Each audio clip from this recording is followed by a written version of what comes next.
अस्सलामुअलैकुम students, I hope you are very well.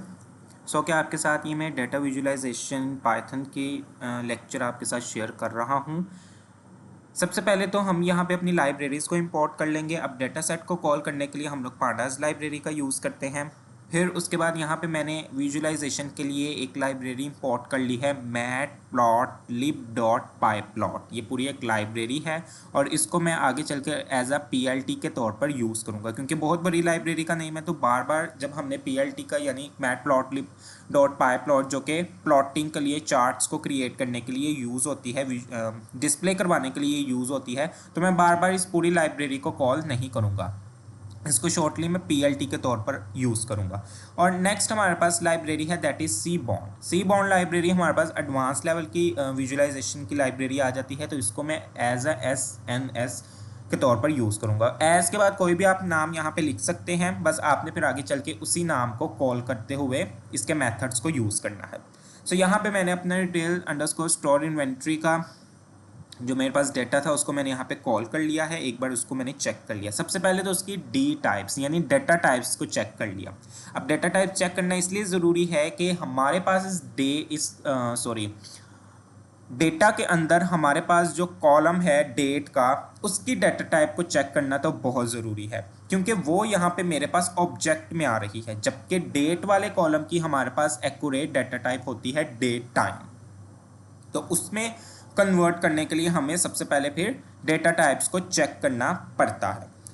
सो यहाँ पर मैंने DF और स्क्वायर ब्रैकेट के अंदर डेट कॉलम को यहाँ पे उसका नाम लिख लिया, क्योंकि मुझे परमानेंटली चेंज करना है, तो ये पूरा मेथड यहाँ पे हमें यूज़ करना पड़ेगा। और उसको इक्वल रखा है PD.to_date_time। to_date_time पांडास के अंदर यूज़ होने वाला मेथड है, जो कि डेट्स को उसकी एक्यूरेट डेटा टाइप में कन्वर्ट करता है। सो यहाँ पे मैंने फिर उसकी पैरेंथेसिस में अपने कॉलम का डेटा फ्रेम के अंदर जो कॉलम है डेट, उसको दोबारा से कॉल कर लिया है। अब इसकी पैरेंथेसिस में हम एक और आर्गुमेंट पास कर सकते हैं, that is errors equal coherence, जो कि मैंने आपको बताया भी है कि वो हम लोग यूज़ करते हैं कि समटाइम्स इस सेल को रन करते हुए हमें एरर आ सकता है, तो वो उस एरर को इग्नोर करने के लिए, उससे बचने के लिए वो एक आर्गुमेंट हम लोग यूज़ करते हैं। बट यहाँ पे मैंने नहीं था यूज़ किया, तो ये मेरे पास चल गया था। उसके बाद अब यहाँ पे मैं सबसे पहले एक्सट्रैक्ट कर लूँगा मंथ और ईयर्स को अपने डेट वाले कॉलम में से, एक अलग कॉलम क्रिएट कर लूँगा इनका, क्योंकि आगे चल के हो सकता है कि मुझे विजुअलाइजेशन करनी पड़ सके ईयर्स के अकॉर्डिंग या फिर मंथ्स के अकॉर्डिंग, तो फिर वहाँ पे हम क्या करेंगे, अपने इन्हीं कॉलम्स का यूज़ करेंगे। इसलिए सबसे पहले हमने इनको सेपरेट कर लिया है। तो उसके लिए हमारे पास ये मेथड यूज़ होता है कि जो नया कॉलम क्रिएट करना है मुझे अपने DF नाम के वेरिएबल के अंदर, डेटा फ्रेम के अंदर, वो मैंने यहाँ पे कॉलम नेम लिख लिया स्क्वायर ब्रैकेट के अंदर, और उसको वैल्यू कौन सी असाइन करनी है, तो वो यहाँ पे मैं डेट वाला कॉलम दोबारा से कॉल करूँगा और .dt.years लिखूँगा। तो जो वो डेट वाले कॉलम्स के अंदर जिसकी डाटा टाइप डेट टाइम के अंदर मौजूद होगी, तो वो उसमें से सिर्फ ईयर्स को एक्सट्रैक्ट कर लेगा, जो कि यहाँ पे मैंने कॉल भी किया है, तो मेरे पास यहाँ पे 0 इंडेक्स के अकॉर्डिंग ईयर्स आ रहे हैं। तो यानी कि डेट वाले कॉलम में से मैंने अभी सिर्फ ईयर्स को एक्सट्रैक्ट कर लिया है। अगर मुझे मंथ नंबर्स में एक्सट्रैक्ट करने हैं तो फिर उसके लिए मैं सिर्फ dt.month लिखूँगा। लेकिन अगर मुझे मंथ नेम यानी जनवरी, फरवरी, मार्च, अप्रैल, मई, इस तरह से मुझे अपने मंथ्स को एक्सट्रैक्ट करना है, अलग कॉलम में स्टोर करवाना है, तो फिर वहाँ पे हम लोग यूज़ करेंगे dt date time dot month underscore name, और साथ में पैरेंथेसिस ज़रूर यूज़ करेंगे। अगर पैरेंथेसिस नहीं यूज़ करेंगे तो हम एरर आ जाएगा, तो पैरेंथेसिस ज़रूर यूज़ करेंगे। तो यहाँ पे मैंने उसको भी कॉल कर लिया, तो देखें उसने मुझे यही कहा है जनवरी जनवरी। तो जनवरी किस तरह से कहा है कि मेरे पास ईयर कौन सा है 2022, मंथ कौन सा है फर्स्ट, और डेट भी फर्स्ट है, तो मैंने ईयर और मंथ नेम कॉल किए हैं, एक्सट्रैक्ट किए हैं। यहाँ पे मेरे पास नंबर में था मंथ, लेकिन मैं मंथ अंडरस्कोर नेम का मेथड का यूज़ करते हुए उन नंबर्स वाले मंथ को जो है वो जनवरी फरवरी में मैं कन्वर्ट कर सकता हूँ। उसके बाद यहाँ पे अब हम अपनी विजुअलाइजेशन स्टार्ट करते हैं। तो सबसे पहले हम यहाँ पे अपना जो चार्ट ड्रॉ करेंगे,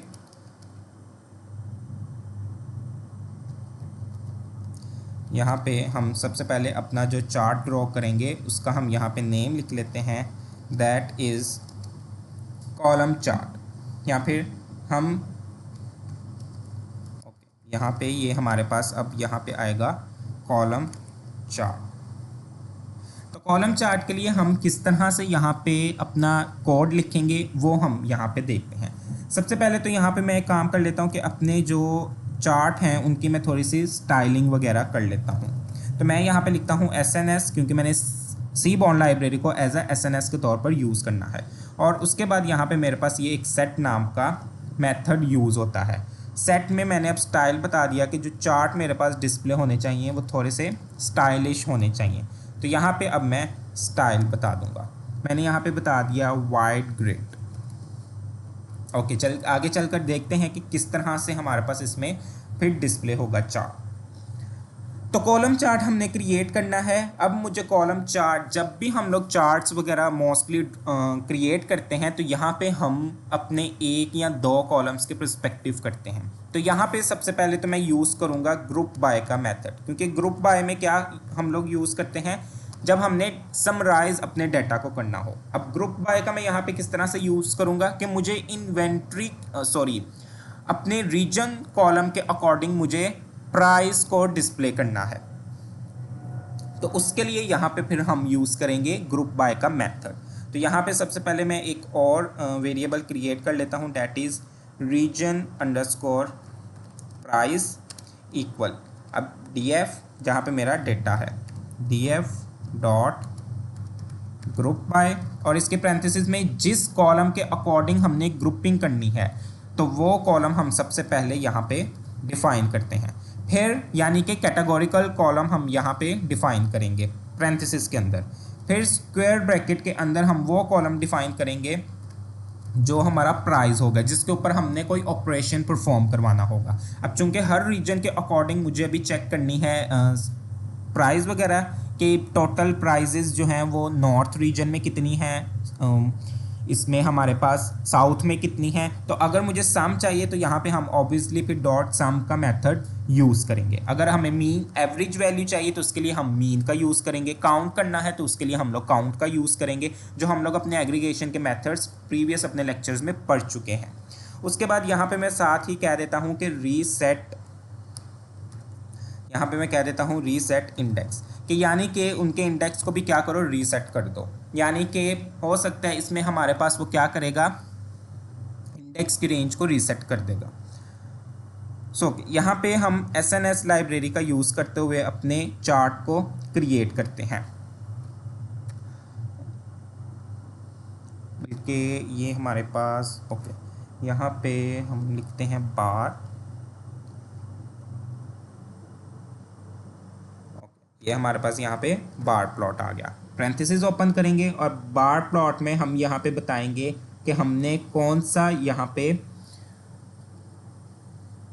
कॉलम नेम्स हम यहाँ पे सबसे पहले डिफाइन करेंगे। तो यहाँ पे सबसे पहले हम लोग कॉलम नेम डिफाइन करेंगे। अब मेरे पास रीजन जो है वो रीजन प्राइस वाले वेरिएबल के अकॉर्डिंग आएगा, क्योंकि सारा का सारा डाटा जो ग्रुप बाय होके स्टोर हुआ है वो मेरे पास रीजन प्राइस के अंदर हुआ है। तो यहाँ पे मैंने बता दिया इसको।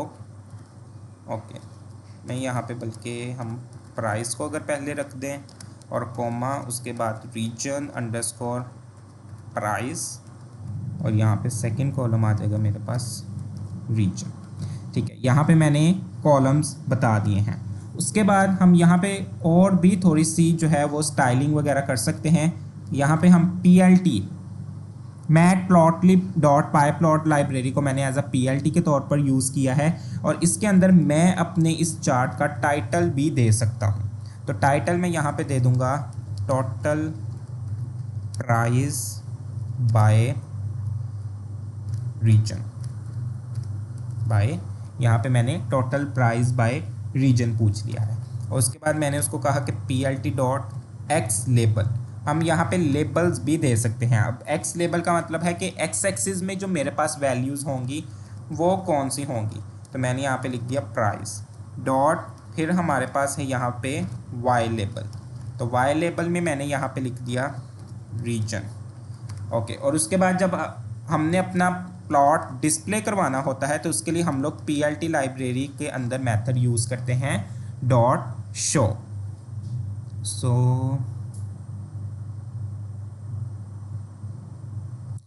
ओके, यहाँ पे हम यूज़ करेंगे अपना PLT का बार मेथड।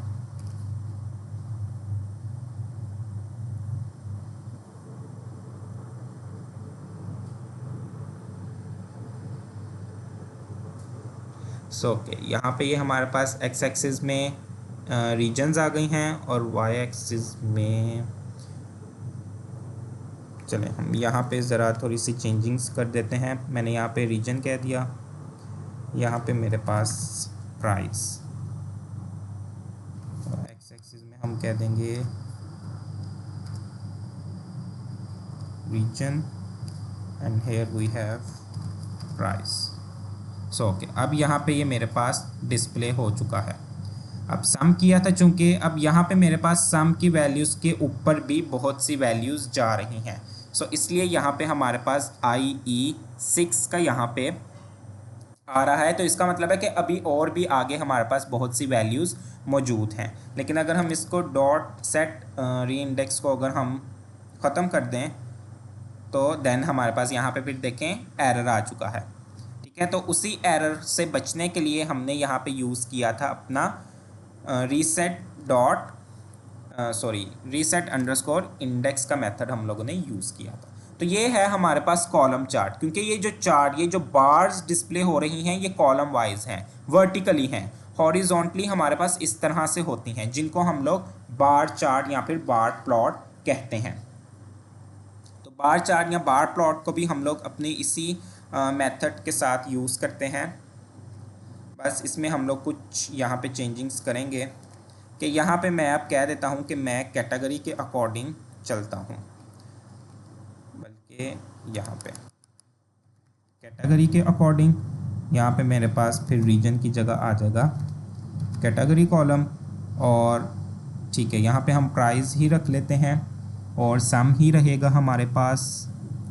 यहाँ पे अब मैं सी बॉर्न लाइब्रेरी का यूज़ करूँगा, SNS डॉट हमारे पास यहाँ पे बार प्लॉट। और उसके बाद फिर यहाँ पे मैं बताऊँगा कि जो डेटा मुझे देना है वो डेटा मैं कहाँ से दे रहा हूँ, तो कैट अंडरस्कोर प्राइस वाले कॉलम से मैं डेटा दे रहा हूँ।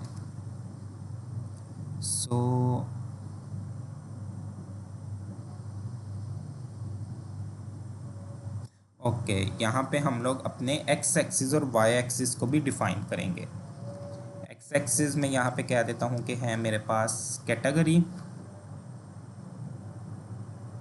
और यहाँ पे इक्वल वाई एक्सिस हम बताएंगे कि मेरे पास है price. Total price by category. Then यहाँ पे मैं लिख दूँगा कैटेगरी। उसके बाद ये हमारे पास यहाँ पे सी बॉर्न लाइब्रेरी का बार प्लॉट डिस्प्ले हुआ है, जिसमें हमारे पास ये देखें टोटल यहाँ पे लाइब्रेरीज आ गई हैं। अब कुछ बार्स इक्वल हैं और कुछ आप देखें तो इक्वल से कुछ ऊपर की तरफ है हमारे पास। और जो हमने यहाँ पर एक मेथड ये यूज़ किया था SNS डॉट सेट का, तो वाइड ग्रिड इसकी स्टाइलिंग कुछ यूँ है कि ये जो यहाँ पे ये ग्रिड्स नज़र आ रही हैं हमें, ठीक है, इसके लिए हम लोगों ने अपना वो सेट का स्टाइल रखा था कि वो हर हमें बार में यहाँ पर डिस्प्ले हो रही हैं। अब यहाँ पे देखें तो यहाँ पे हमारे पास कुछ बार्स ईस्ट वेस्ट के अकॉर्डिंग ज़्यादा कम शो हो रही हैं, लेकिन यहाँ पे क्लॉथिंग यानी कैटेगरीज के अकॉर्डिंग हमारे पास बार्स जो हैं वो कुछ ज़्यादा कम डिस्प्ले हो रही हैं। तो ये दो हमारे पास यहाँ पे एक कॉलम चार्ट और एक बार चार्ट का हम लोगों ने यूज़ किया था। अब यहाँ पे एक हमारे पास प्लॉट यूज़ होता है। ओके, यहाँ पर हम लिख देते हैं कि हमारा चार्ट कौन सा था, ये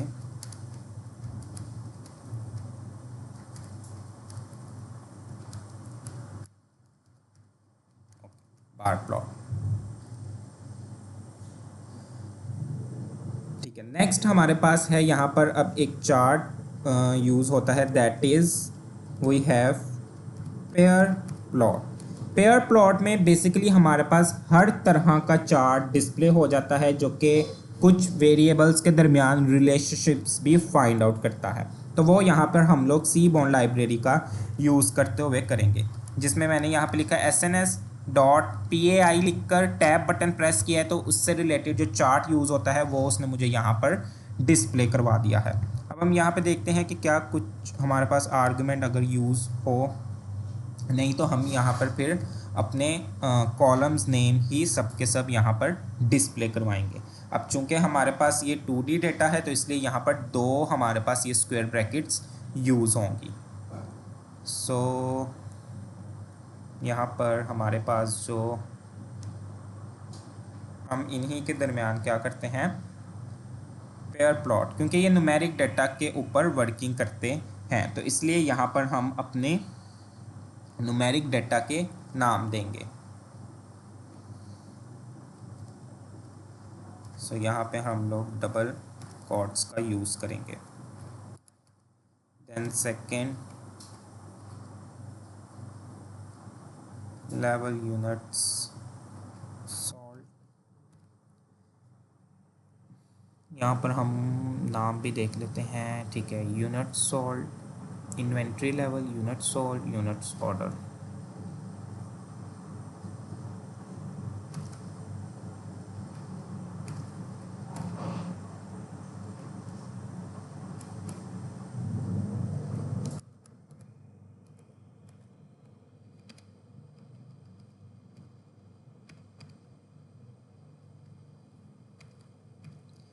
फिर हमारे पास आ जाता है this, then we have this, और उसके बाद लास्ट हमारे पास है प्राइस डिस्काउंट।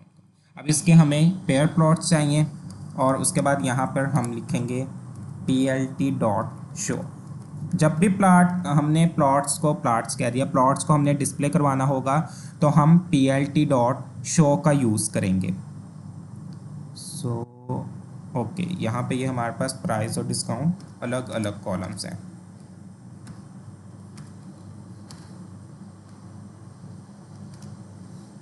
तो यहाँ पर हमारे पास जो सीबॉर्न लाइब्रेरी है और मैटप्लॉटलिब लाइब्रेरीज़ हैं ये आपस में मिलकर वर्क करती हैं। ऊपर जितने भी ये दो हम लोगों ने प्लॉट डिस्प्ले करवाए हैं इसमें हमने सीबॉर्न लाइब्रेरी का भी यूज़ किया है और PLT का भी यूज़ किया है। बार प्लॉट के अंदर मैंने SNS लाइब्रेरी का यूज़ करते हुए बार प्लॉट को डिस्प्ले करवाया है और PLT का यूज़ करते हुए मैंने उसको शो करवाया है।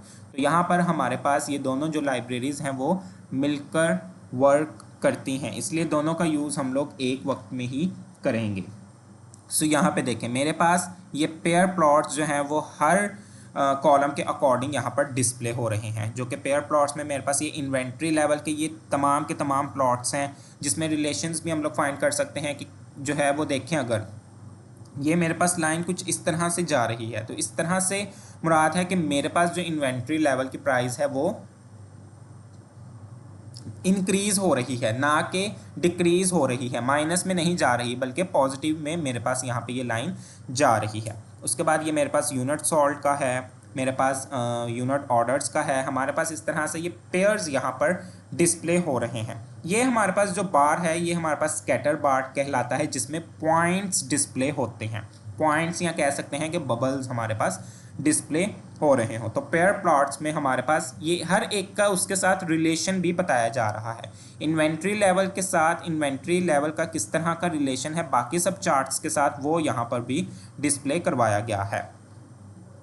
नेक्स्ट हमारे पास जो चार्ट यूज़ होता है एक और इसी से रिलेटेड, वो हमारे पास कोरिलेशन का चार्ट हमारे पास डिस्प्ले होता है, यानी कि रिलेशन फाइंड आउट करने के लिए हम लोग कोरिलेशन का यूज़ करते हैं। अब कोरिलेशन में हमारे पास हीट मैप यूज़ होता है। ओके, यहाँ पे हम हीट मैप चार्ट हमारे पास यूज़ होता है। अब उसको यूज़ हम लोग किस तरह से कर सकते हैं, यहाँ पे हम लोग एक PLT डॉट फिगर नाम का फंक्शन भी हम यूज़ कर सकते हैं और इसके अंदर मैं लिखता हूँ फिग साइज़ इक्वल, कितना फिगर का मेरी साइज़ होना चाहिए वो मैंने यहाँ पे बता दिया, 10/7 का होना चाहिए। ओके, उसके बाद अब यहाँ पर हम कोरिलेशन फाइंड आउट करेंगे। सो मैं यहाँ पे लिख देता हूँ कोरिलेशन इक्वल,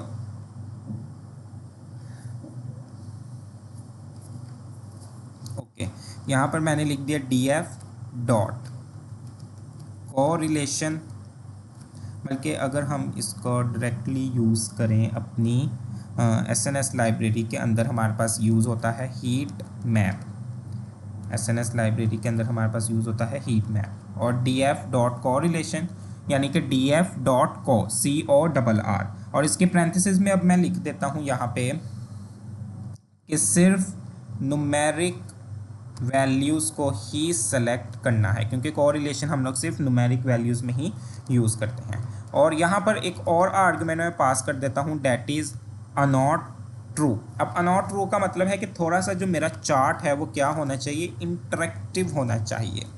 तो यहाँ पे हम उसका टाइटल भी सेट कर देते हैं,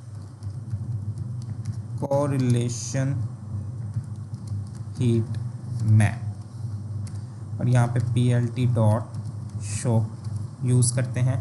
तो यहाँ पे ये देखें, ये मेरे पास कुछ यहाँ पे देखें, किसी का येलो है, किसी का रेड है, कुछ ब्लैक में यहाँ पे मेरे पास बैकग्राउंड उसका शो हो रहा है, बॉक्स बने हुए हैं। तो ये थोड़ा सा इस तरह से इंटरेक्टिविटी के लिए हम लोग नॉट इक्वल ट्रू लिखते हैं। तो ये एक आर्गुमेंट हमारे पास यूज़ होता है।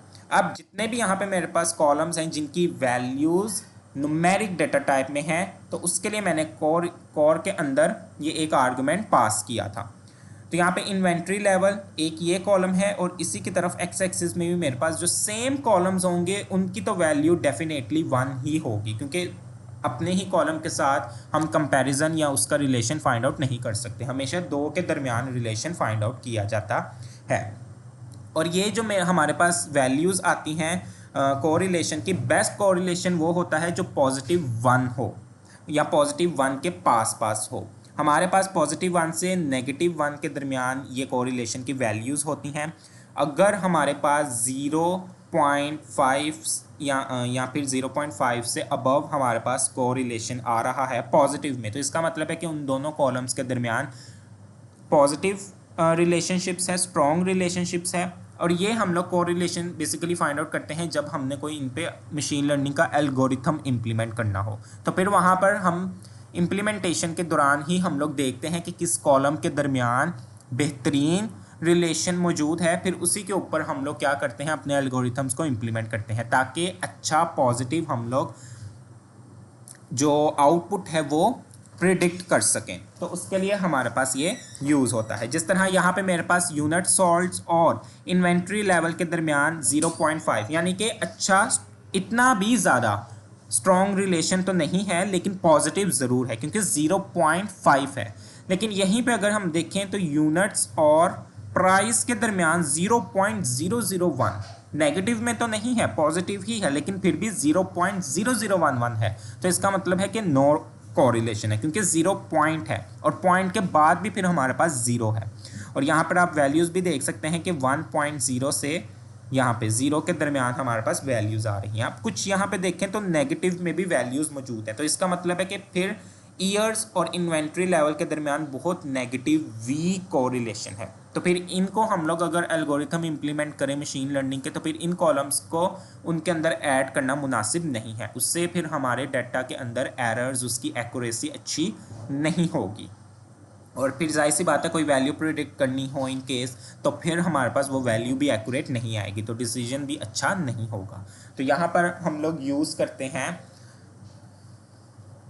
अपना कोरिलेशन का सीबॉर्न लाइब्रेरी का यूज़ करते हुए हीट मैप के अंदर ये कोरिलेशन मेथड हम लोग यूज़ करते हैं।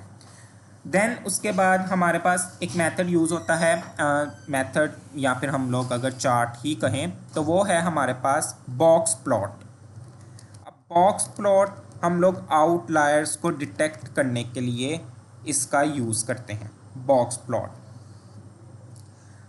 यहाँ पर सीबॉर्न लाइब्रेरी का ही यूज़ करते हुए हम बॉक्स प्लॉट को यूज़ करते हैं, sns.box बॉक्स, और ये हमारे पास यहाँ पे बॉक्स प्लॉट है। अब इसके अंदर हम एक्स एक्सिस और वाई एक्सिस देंगे कि एक्स एक्सिस में मेरे पास कौन सी वैल्यूज़ होनी चाहिए। तो यहाँ पे जाहिर सी बात है हम एक कैटेगरी वैल्यू ज़रूर रखते हैं। अब वो कैटेगरी वैल्यू कोई भी हो सकती है, लाजमी नहीं है कि वो कैटेगरी ही हो। वो हमारे पास और भी कॉलम्स जिसके अंदर ऑब्जेक्ट डेटा टाइप स्ट्रिंग वाली वैल्यूज़ मौजूद हों वो ही हम लिखेंगे। और वाई एक्सिस में फिर डेफिनेटली उसके साथ हम लोग एक न्यूमेरिकल वैल्यूज़ वाला कॉलम ज़रूर लिखते हैं। और डाटा कहाँ से ले रहे हैं तो वो मैंने बता दिया कि डीएफ से। फिर पीएलटी का ही यूज़ करते हुए हम टाइटल भी सेट करते हैं। सो यहाँ पे हम लिख देते हैं कि प्राइस की डिस्ट्रीब्यूशन हम चेक करें कि क्या कोई आउटलायर तो इसके अंदर मौजूद नहीं है कैटेगरी के अकॉर्डिंग। देन उसके बाद यहाँ पर हम पीएलटी डॉट, अच्छा एक और हमारे पास यहाँ पे आर्गुमेंट जाता है दैट इज़ एक्स टिक्स। ये हमारे पास आर्गुमेंट यूज़ करता है कि जो हमारे पास एक्स एक्सिस में नेम डिस्प्ले हो रहे होते हैं उनको थोड़ी सी उनकी रोटेशन को हम अपनी मर्ज़ी के मुताबिक एक्सिस में चेंज कर सकते हैं। जिस तरह फॉर एग्जांपल मैंने यहाँ पे लिख दिया है कि 45 डिग्री, तो 45 डिग्री पे वो थोड़े से जो हैं वो क्या हो जाएंगे, कर्व हो जाएंगे, थोड़ी सी उनकी पोजीशन चेंज हो जाएगी। यहाँ पे अभी हमारे पास जो डिस्प्ले होगा तो देखें, ये देखें यहाँ पर मेरे पास ये थोड़े से कुछ इस तरह से ये कर्व हो गए हैं। अगर मैं ये एक्स टिक्स की ये जो मेथड है वो अगर ना यूज़ करूँ तो फिर मेरे पास ये बिल्कुल स्ट्रेट होंगे, जिस तरह हमारे पास यहाँ पर। फिर ये इस तरह से हमारे पास इन्वेंट्री लेवल लिखा हुआ आएगा। तो ये हमारे पास है बॉक्स प्लॉट जो कि आउटलायर्स को डिटेक्ट करने के लिए यूज़ होता है।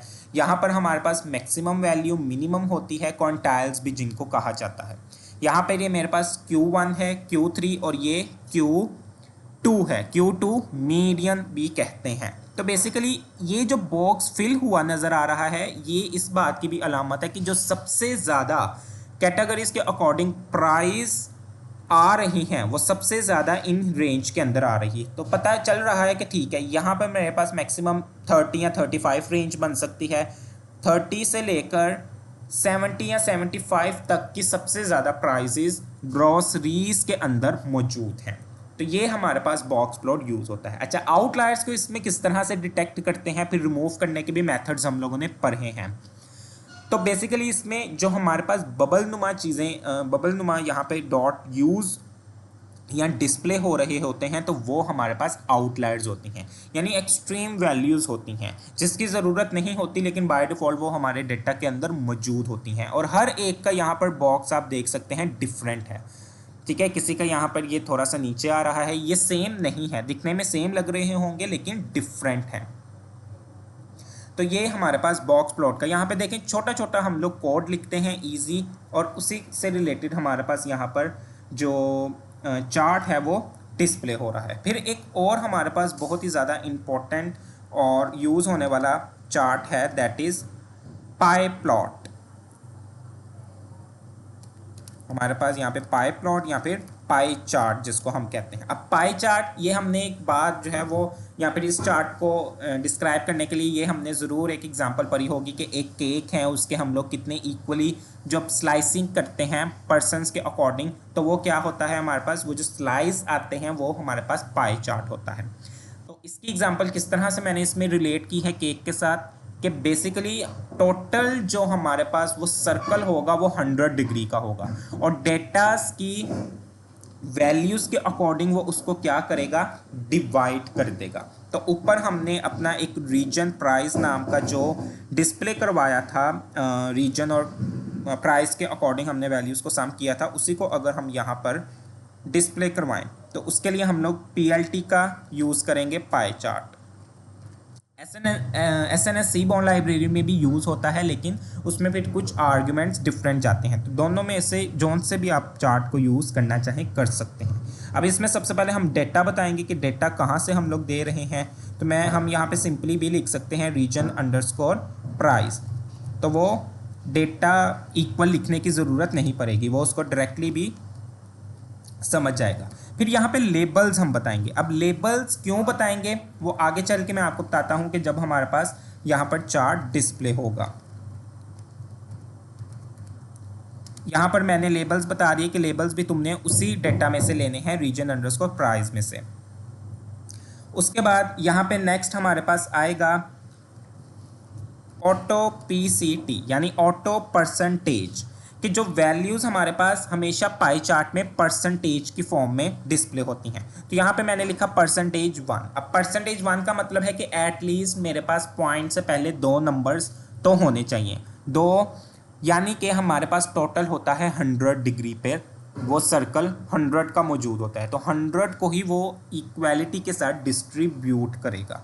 और पॉइंट के बाद अगर मेरे पास पॉइंट के बाद कुछ वैल्यूज़ आती होंगी तो वो उसको भी क्या करेगा, एक मुझे वैल्यू 1 2 असाइन कर देगा। और उसके बाद यहाँ पर हम परसेंटेज लिखेंगे। ये जो लास्ट वाला 2 बार परसेंटेज लिखना ज़रूरी है क्योंकि ये 1% इस पूरी वैल्यू के साथ आ रहा है, और ये जो लास्ट वाला परसेंटेज है वो हमें आउटपुट में भी साथ में डिस्प्ले होगा। सो यहाँ पे मैं लिखता हूँ PLT.title। अब चूंकि हमारे पास पाई चार्ट में या पाई प्लॉट में हमारे पास एक्स एक्सिस वाई एक्सिस नहीं होते, इसलिए यहाँ पे मैं सिर्फ जो है वो टाइटल दे रहा हूँ कि प्राइजेस। चलिए यहाँ पे मैंने लिख दिया है शेयर्ड बाय रीजन, और उसके बाद हम यहाँ पे लिखेंगे PLT.show। So here is the error. Okay, यहाँ पर हम लोग जो रीजन है उसके हम यहाँ पर डॉट इंडेक्स मेथड का यूज़ करते हैं।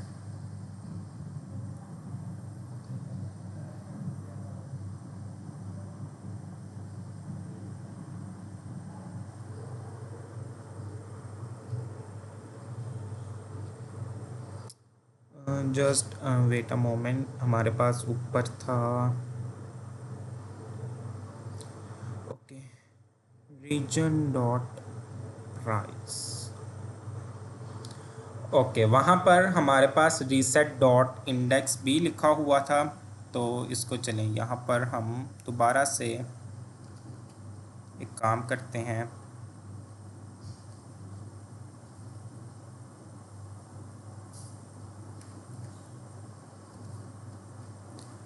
हम यहाँ पर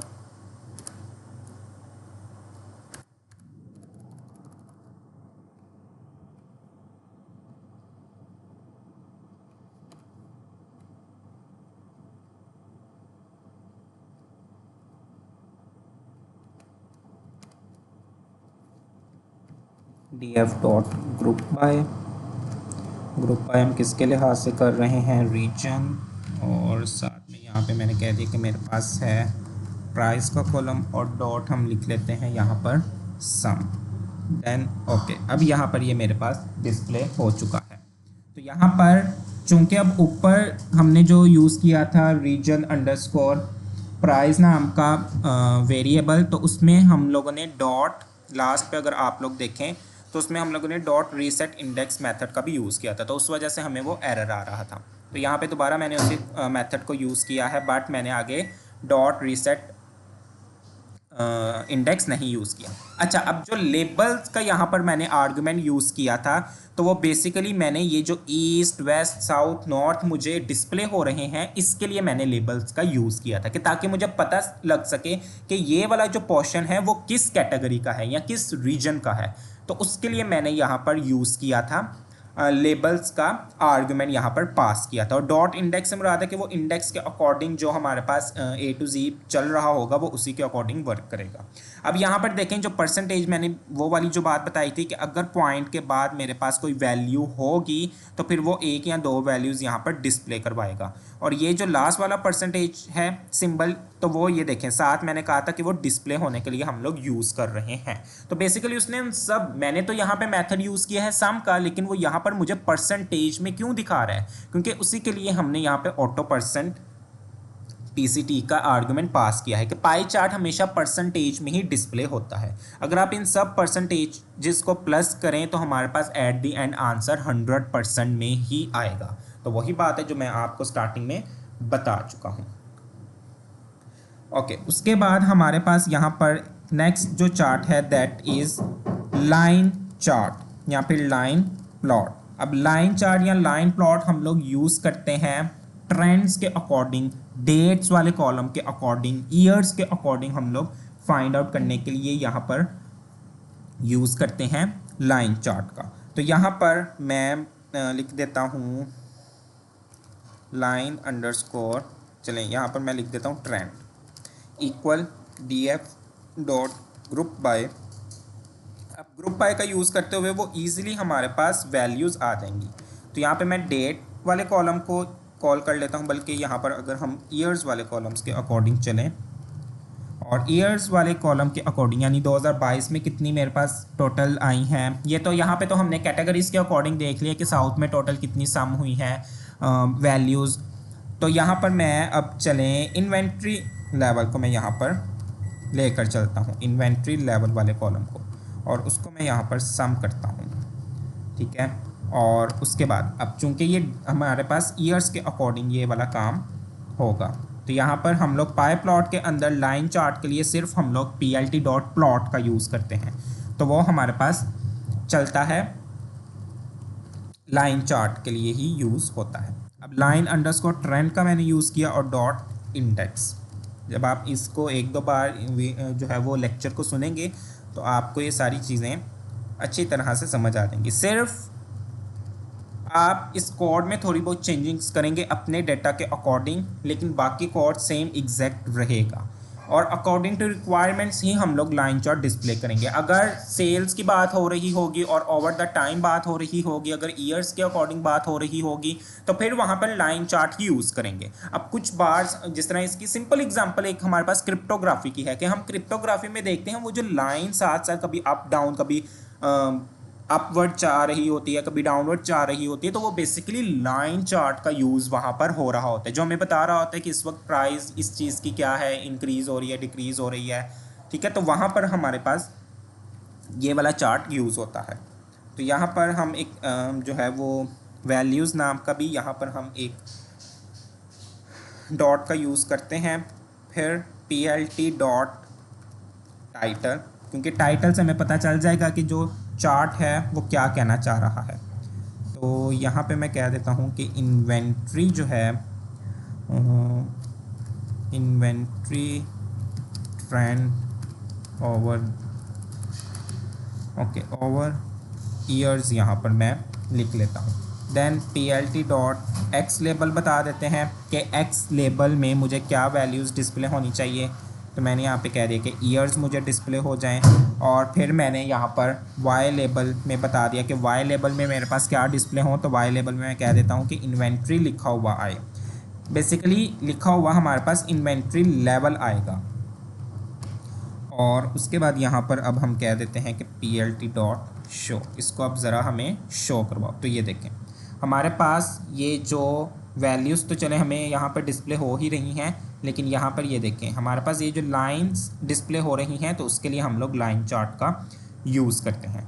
अच्छा, उसके बाद यहाँ पर अगर मैं लिख दूँ कि मुझे सिर्फ चंद वैल्यूज़ जो हैं वो डिस्प्ले करवाओ, अगर वो कर सके, या फिर यहाँ पर हम मीन का यूज़ कर लेते हैं, ठीक है। मीन का यूज़ करते हुए, तो मीन में हमारे पास देखें ये चार्ट कुछ ना तो कुछ थोड़ा सा डिस्प्ले चेंज हुआ है। लेकिन अगर यहाँ पर मैं डेट्स वाले कॉलम का यूज़ करूँ और डेट वाले कॉलम के अकॉर्डिंग अगर यहाँ पर हम लोग वर्किंग करें, तो यहाँ पे देखें ये मेरे पास ये लाइंस डेट्स के अकॉर्डिंग डिस्प्ले हो रही है। यहाँ पर हम चार्ट को थोड़ा सा एक काम करते हैं, यहाँ पर हम चार्ट का थोड़ा सा जो फिगर है वो हम यहाँ पर डिस्प्ले करवाते हैं। फिक्स साइज़ इक्वल, यहाँ पर मैंने कह दिया कि 17, इसकी ये वाली हमारे पास 17 होनी चाहिए और ये मैंने 8 बता दिया। तो ये देखें अब थोड़ा सा बेहतर हमें डेट्स में भी थोड़ा सा हमें यहाँ पर डिस्टेंस नज़र आ रहा है और इसको देखना भी ज़रा इजी हो रहा है। तो ये हमारे पास लाइन चार्ट है जो बता रहा है कि स्टार्ट कहाँ से हुआ, फिर पहले ईयर में कितनी कितनी तक रेंज गई है हमारे पास, दूसरे ईयर में कितनी कितनी तक रेंज गई है। तो उसके लिए यहाँ पर हम लोग यूज़ करते हैं लाइन चार्ट। उसके अलावा इसी को यूज़ करते हुए हम अगर मंथ्स का यूज़ कर लें, जो हमने मंथ्स नेम के अकॉर्डिंग अगर हम इन्वेंट्री अपनी देखें, यहाँ पर मंथ्स, एक्स एक्सिस में फिर हमारे पास मंथ्स आ जाएंगे। तो ये देखें मंथ्स के अकॉर्डिंग, अब चूंकि मंथ्स मेरे पास हमारे पास किस में थे, अब उसने बताया है कि स्टार्टिंग में अप्रैल में कितनी स्टार्ट हुई है, देन फिर हमारे पास दिसंबर में आकर थोड़ी सी डाउन हुई है, फिर अप जाना स्टार्ट हुई है, फिर डाउन, फिर अप। तो इस तरह से हमें ट्रेंड्स का पता चल रहा है कि किस मंथ के अंदर हमारी इन्वेंट्री की जो इन्वेंट्री है वो कितनी इंक्रीज़ हुई है और कितनी डिक्रीज़ हुई है, ताकि फिर इसी के अकॉर्डिंग आगे चलकर जब एल्गोरिथम्स इम्प्लीमेंट किए जाएं, मॉडल अप्लाई किए जाएं, तो फिर वो मंथ्स के अकॉर्डिंग रखते हुए उन एल्गोरिथम्स को सेट किया जाए, ताकि फिर उसी रेंज तक, ताकि लॉस ना हो कंपनी को, उसी रेंज तक उनकी प्राइजेस जो हैं वो उनकी या उनकी सेल्स की डिमांड हो। तो उसके लिए हम लोग इन चार्ट्स का साथ साथ यूज़ करते हैं। देन लास्ट हमारे पास एक चार्ट है, दैट इज हिस्टोग्राम चार्ट। वो हमारे पास चार्ट यूज़ होता है, that is histogram chart. Basically जो हिस्टोग्राम चार्ट है ये भी हम लोग प्राइस डिस्ट्रीब्यूशन के लिए इसका यूज़ करते हैं। यहाँ पर फिगर का साइज़ अगर हम डिस्प्ले करवा दें तो ज़्यादा बेहतर रहेगा। फिक्स साइज़ यहाँ पर मैं बता देता हूँ 15,7। ओके, अब यहाँ पर एस एन एस के अंदर हमारे पास ये हिस्ट प्लॉट यूज़ होता है, और पीएलटी में भी हमारे पास हिस्ट का ही चार्ट यूज़ होता है। अब इसमें मैंने कह दिया है कि मुझे डेटा फ्रेम के अंदर जो डिस्काउंट वाला कॉलम है उसके अकॉर्डिंग मुझे ज़रा थोड़ी सी बताओ डिस्ट्रीब्यूशन। यहाँ पर एक हम आर्गुमेंट पास करेंगे, दैट इज़ KDE। तो ये KED क्या है, अभी हम लोग जब इसको डिस्प्ले करवाते हैं तो फिर बताते हैं कि जो लाइन हमारे पास एक डिस्प्ले हो रही है, यहाँ पर मैं लिख देता हूँ प्राइस डिस्ट्रीब्यूशन और PLT डॉट शो। सो इसमें ये जो हमारे पास लाइन डिस्प्ले हो रही है बेसिकली ये आती है जो हमारे पास ड्रॉ होती है KDE आर्गुमेंट के अंदर, जो हमें ये बताती है कि सबसे ज़्यादा जो है, ठीक है, ये बार्स तो हमारे पास आ रही हैं नंबर्स के अकॉर्डिंग, ठीक है, ये काउंट किए गए हैं टोटल जो रिकॉर्ड्स हैं उसमें से उसने मिनिमम या मैक्सिमम रिकॉर्ड्स ले लिए हैं, और सबसे ज़्यादा उसने बताया है कि इतने इतने इन दोनों जो रिकॉर्ड्स की रेंज है उसके दरमियान में हमारे पास ये डिस्काउंट यहाँ से स्टार्ट हो रहा है, ठीक है, सबसे ज़्यादा जो डिस्काउंट आ रहा है या जा रहा है। तो इसमें हमारे पास ये हिस्ट प्लॉट जो है वो यूज़ होता है एसएनएस लाइब्रेरी का यूज़ करते हुए। देन यहाँ पर हम लोग एक पीएलटी लाइब्रेरी का भी प्लॉट अगर यूज़ करें तो वो हमारे पास ये देखें हिस्ट के नाम से यूज़ होगा। मैंने यहाँ पे डीएफ बता दिया, चलिए मैं यहाँ पे बता देता हूँ दोबारा से डिस्काउंट, और यहाँ पर एक और आर्गुमेंट हम लोग दे सकते हैं, दैट इज़ बिन्स। तो यहाँ पे बिन्स क्या होती हैं वो भी हम देखते हैं। सो ठीक है, यहाँ पर बिन्स का तो हमें नहीं पता चलेगा, लेकिन हम अगर प्राइस को ले लें, ठीक है।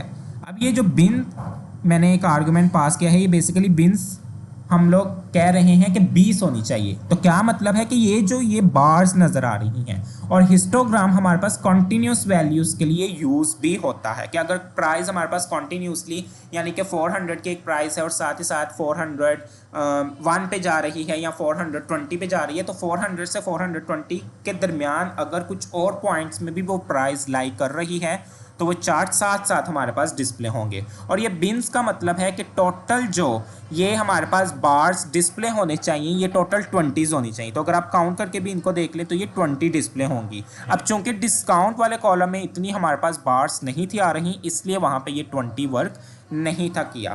तो अगर इस वाले भी हम लोग अपने डेटा में थोड़ी सी चेंजेस कर लें, सिर्फ अगर हम यहाँ पर प्राइस का यूज़ कर लें तो फिर हमारे पास यहाँ पर देखें प्राइस में हमारे पास ये जो लाइन डिस्प्ले हो रही है ये हम लोग यूज़ करते हैं KDE का यूज़ करते हुए। यहाँ पर भी अगर हम पास कर दें बिन्स इक्वल, मैं यहाँ पर लिख देता हूँ बिन्स इक्वल 15, तो देखते हैं कि क्या एसएनएस में एग्जैक्टली हमारे पास ये 15 बिन्स आ चुकी हैं, यानी कि ये जो बार्स हैं।